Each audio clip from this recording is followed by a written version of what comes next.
Hello everyone, my name is Gabriel Brown, or Black Griffin, and we're gonna try something a little new today because I have to pick my nose. I'm going to tell you a story about the very unusual things that happened to my family when I was growing up in South Dakota. But first I want to set the mood. That's better and spookier. Let me start off by saying that I don't consider myself to be a superstitious person. I prefer logic and reason to reacting to my emotions, and I'm constantly reevaluating what I think to avoid confirmation bias. That said, I still cannot explain the things that happened to me and my family when we lived in our house in South Dakota. All of this is completely true, by the way. I'm not just trying to spook you. This stuff actually happened. I actually went and got videos from my other family members confirming what they saw. But for now, I'm going to tell all of the stories from my perspective and as I've heard them tell me, because I'm not the only person who saw and heard things in this house. My dad bought 6 acres from a farmer in Garrettson, South Dakota, and built a house on it in 2003 when I was 13 years old. So you guys know I come from a family of 6. There's my mom, Susie Brown, my dad, Ray Brown, my brother, Nathaniel Brown, or Basic, my sister, Naomi Brown, and my youngest sister, Susanna Brown. We were ages 13, 11, 9, and 7 when we moved into that house in South Dakota. I don't know what age my parents were. I think they've always been the same age. We lived there for 2 years and nothing weird happened until he built an addition to the house. It was hexagonal in shape and it was our new living room. He changed the front door, he added a basement, and just expanded the house a little bit because we were getting bigger and rowdier and we needed more space. That's when things started to happen. At first it was relatively benign and stuff that I could easily explain away. We kept hearing what we thought were footsteps, and we would only hear it when we were sitting in the new basement in the addition on the house. It was always 3, and it would always stop right over top of us. It happened so frequently, and all of us heard it, that Dad told us that it was the air conditioning, and when it would come on, the pipes would expand, and we were hearing 3 successive clicks as the pipe would expand down the line. That made sense to me. Occam's razor, it's never ghosts. But things got worse. Then the dreams started. The first person to have reoccurring dreams with the same repeating themes was my sister Naomi. She would have very distinct music that would play every time something bad was about to happen. It sounded like this. And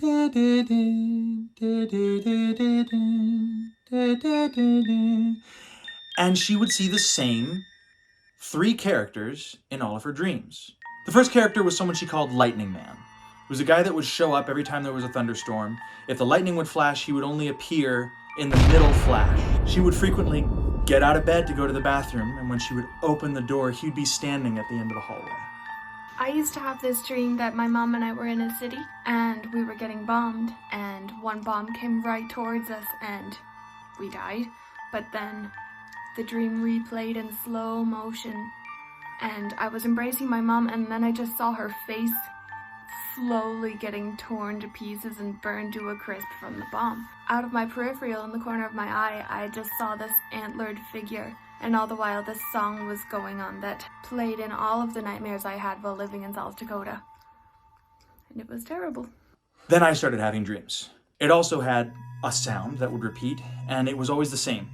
My vision would leave my body, it would go out my window, and it would go across the field to a forest that was about a quarter mile from where our house was.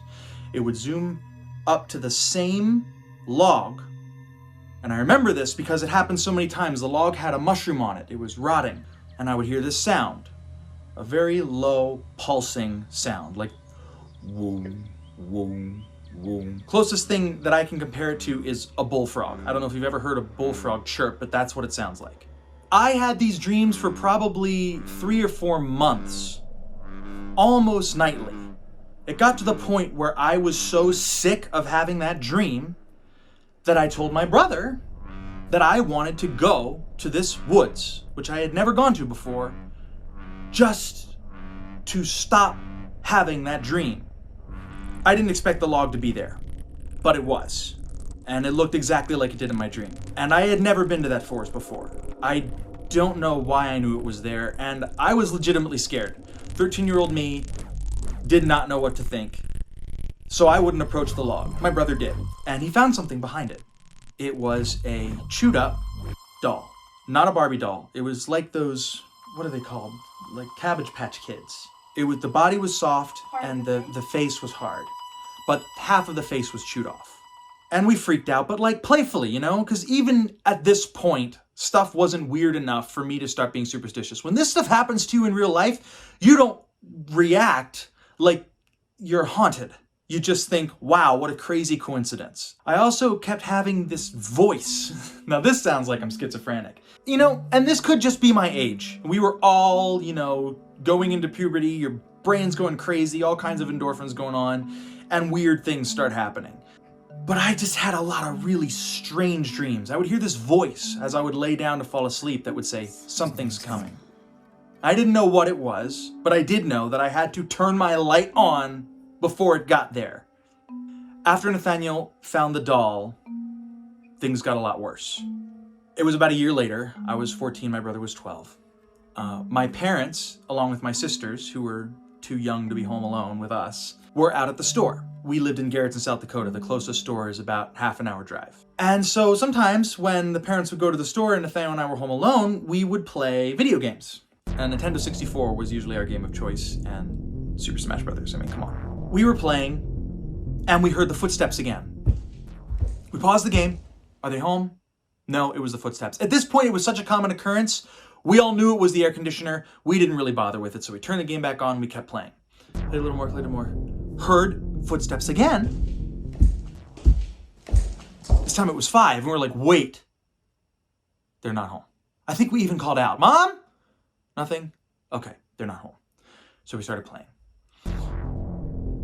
About 20 minutes later, we heard the sound of the garage door opening. Pause the game. Yep, they're home. So we start putting everything away because we weren't supposed to be playing video games when the parents were gone. So we could go help them bring the groceries in. As we are putting the games away, we hear the door to the mudroom slide open. And then we hear rustling bags and we hear a little girl's voice. We presume that to be Susanna, obviously. She's always talking, even now. Then we hear the door to the kitchen open. We're walking up the stairs and we hear rustling bags, footsteps, and a little girl's voice. And I'm sure you can guess, but the second we hit the landing of the stairs where we were high enough to see into the kitchen, all of the sound stopped. And we thought, that's weird.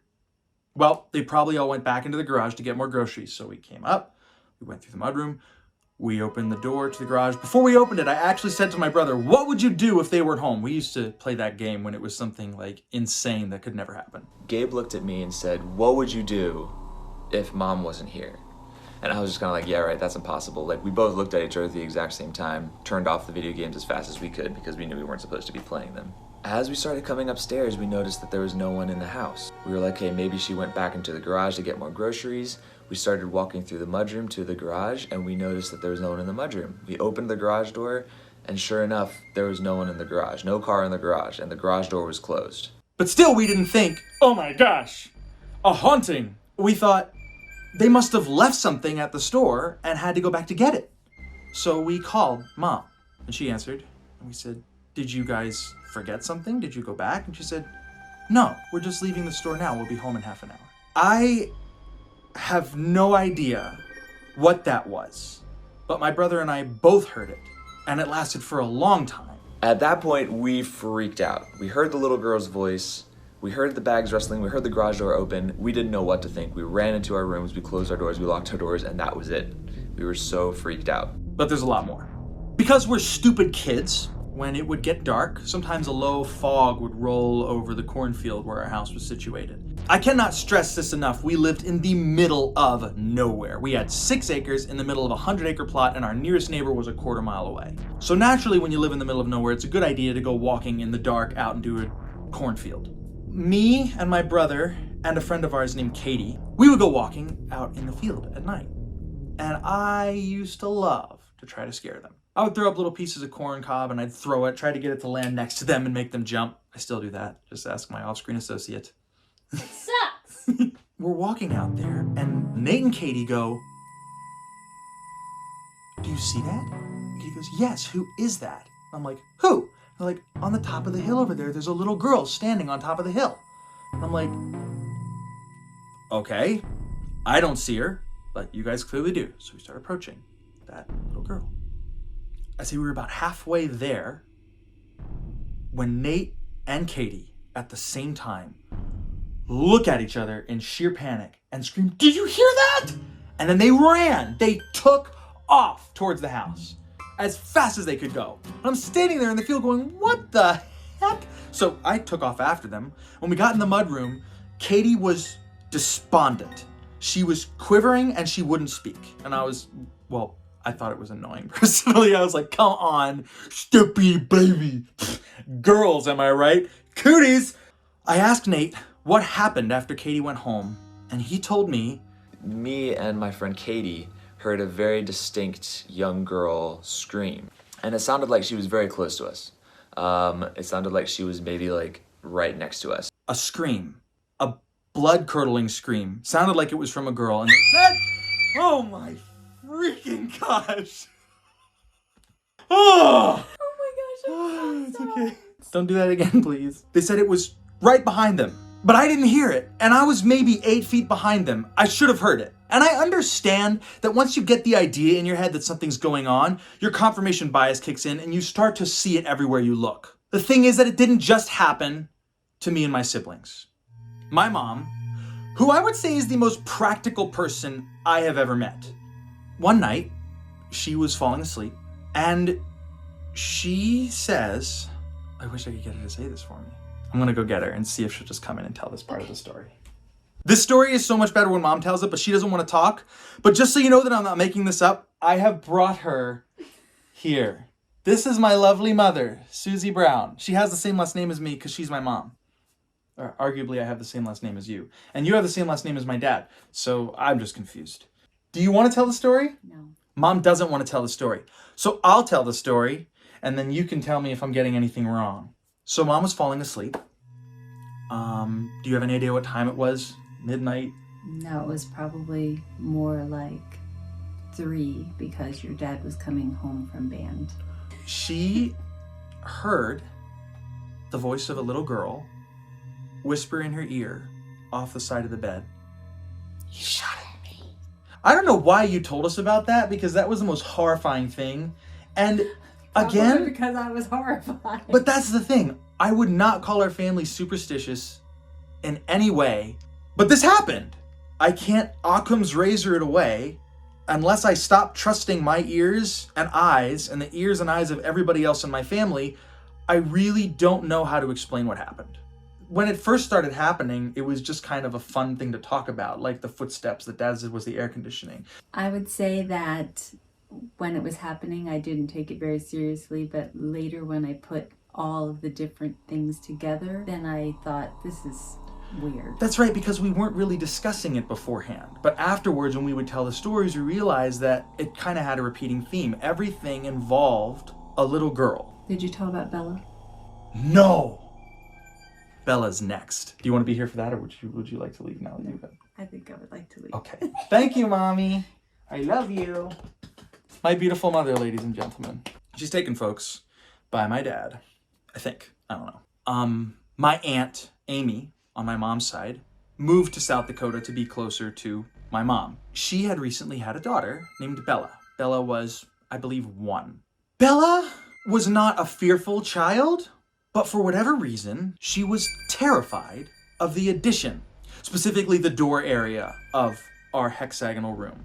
When she was over, and I think it was every time she was over, she would always point to the door and go, "Scary, scary, scary," and start crying. Once again, I cannot emphasize enough how unsuperstitious my family is. It may have even been a fault at this point, because we would just laugh when stuff like that would happen. Oh boy, here we go, the house is haunted. The kids would call, when we would hear the footsteps, we would call it a name. What was it? I think it was Shirley. It was Shirley. Just as a joke, mostly to keep ourselves from getting too scared. But we'd be like, oh, here, that's Shirley. Shirley's upstairs. Come on downstairs. Like, that's just kind of how we dealt with it. Bella didn't find Shirley so comforting. This went on for about a month, with Bella reacting every time she would be in our house. One night, Aunt Amy was over, and I forget what they were doing. Mom and Aunt Amy like to do crafts and make clothes and stuff like that. They're sitting in the dining room, which is just across from the addition to the house. And Bella starts pointing at the door. "Scary, scary." And Aunt Amy goes, "Susie, she's doing it again." And then right as she pointed, the door opened. The door to the outside. opened. And Aunt Amy ran. She just ran. She didn't run. She ran in the opposite direction of the door. And then Mom's like, calm down, it's fine, it's whatever. But by that point, enough stuff had happened, and all of us had experienced something. Mom told a friend of hers. Mary Hennebury was her name, and she was the mom of some of our childhood friends. Mom told the story kind of playfully, just like I'm doing now, but Mary didn't think it was so funny. See, Mary was Catholic, and she firmly believed by everything that Mom was saying that our house was haunted, but not by a ghost. Mary said that based on the stuff Mom was saying and on her research into the stuff, the house had been possessed by a demon pretending to be a little girl. Mary asked Mom permission to bless our house. And one day, Mary came over, we weren't home. I didn't even know this was going on at the time. Mom told me this later. And went around our house and cleansed it, blessed it. Man, somebody tell me what that means. I don't know if you spray holy water or whatever it is, pray over it. I'm not sure. What I do know is that after she did it, everything stopped. All the reoccurring dreams stopped, even the footsteps, which we heard daily. We lived in that house for 2 more years before we sold it and moved to Alaska. But in those last 2 years, nothing else happened. And sometimes I wonder if it's the placebo effect. You expect subconsciously for the ceremony to work, and it does. At the time, I didn't actually know that happened. I wasn't told that Mary blessed the house until after we left, because I think my mom thought it was a little weird. At any rate, that is the story of the haunting of our house in South Dakota. I still don't know what it means. All I know is what I experienced, and I can tell you that everything I've told you is 100% true. If any of you guys have had similar experiences or different ones that you would say border on the paranormal, please leave them down in the comments. I read as many of the comments as I can, and I'd love to hear about them. Thank you very much for watching. If you like this video, you can check out some of my other stuff. It's not nearly as spooky, although some of my impressions are scary bad. I'd like to give a big spooky shout out to my patrons on Patreon. Oh, thank you for supporting me. If it weren't for you, I couldn't relive my worst nightmares. That sounds like a bad thing. And I'd like to thank you guys once again for watching. As always, please like the video if you liked it, or dislike if you disliked it. Subscribe for more music and videos, and turn on notifications if you would prefer not to get haunted this year. And I'll see you guys later!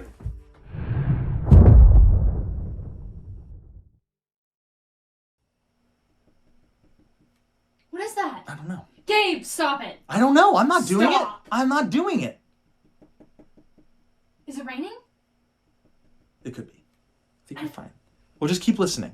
I want to finish this story so we can turn the lights on.